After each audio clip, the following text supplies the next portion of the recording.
This summer, I taught English in Honduras. Let's talk about it.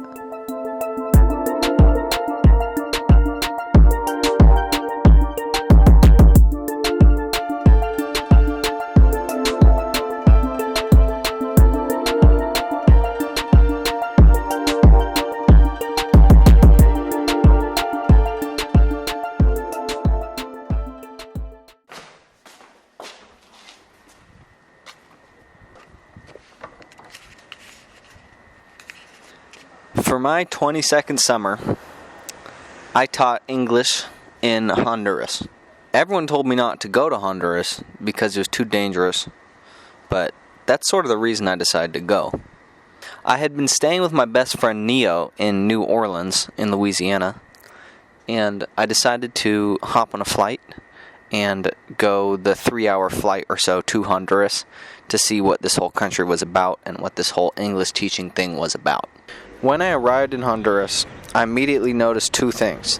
One, I was the only white person, and two, this country was hot as fuck.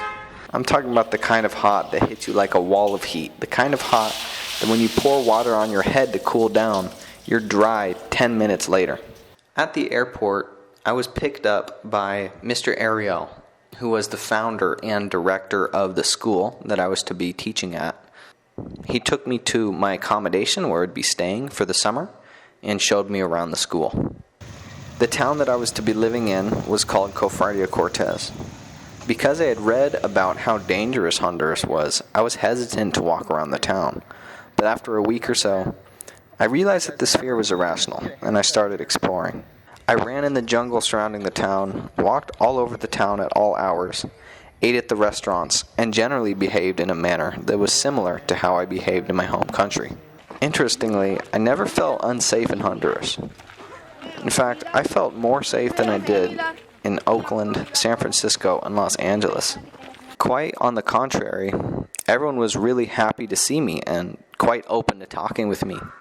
They were all interested about why a white person was walking around their town, and generally always wanted to stop and chat. This was an interesting cultural change for me because I was so used to the hustle and bustle culture of the United States and the feeling that everyone always needed to be doing something and be somewhere. In Honduras, people just like to hang out, eat food, and talk about not much of anything for hours.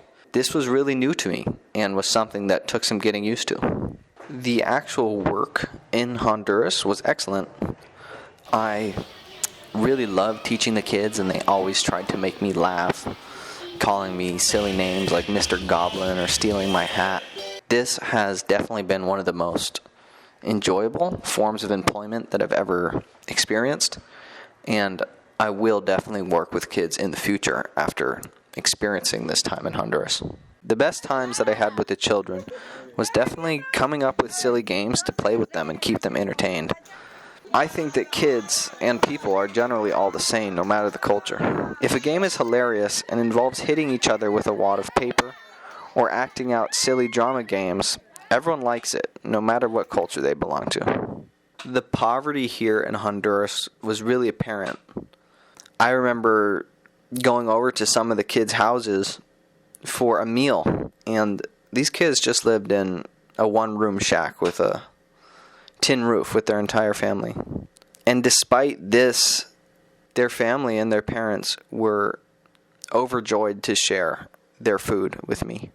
They were just so happy that I was with them and taking the time to teach their children English, as they really saw this as something that really benefited their children's lives. I met some extremely strong and stoic people here in Honduras. Mr. Ariel is a prime example of this. This man has dedicated his life to giving the children in his community a better shot at life. He understands that he will not get wealthy doing this work, but he's driven to make it happen anyway. The fact that he is only 28 and has founded an entire school, basically single-handedly, is a testament to his stoic nature and his passion for education. I was so impressed that in the midst of this extremely poor, hot, crime-filled place, this man, Mr. Ariel, had created a sanctuary for learning that could possibly pull some of these kids out of this situation that they were living in. In Honduras, people understand that they have been dealt perhaps a more difficult life than someone else.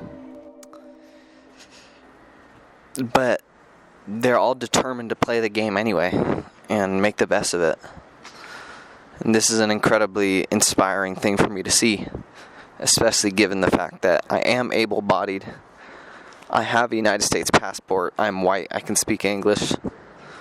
These are all incredible cards and advantages to have been dealt. And I did understand that a little bit, but I didn't understand that fully until I actually went to Honduras and saw for myself the different cards people have been dealt. Some of them are not good. In fact, some of these hands that these people in Honduras have been dealt are absolutely fucking shit. They are so hard and so difficult, and yet these people are determined to play the game anyway and make the best out of it. So the question really is if it's worth it to play the game with the hands and hand that you have been dealt and that I've been dealt and everyone else in the world has been dealt. And unequivocally, the answer is yes. I'm willing to bet my whole life on it. So how do I sum up an entire summer? Play your cards. Do your best to create some sort of sustainable life for you and your family and forge ahead. The world moves on and the universe rewards bold action. That's all I have for now. Take care.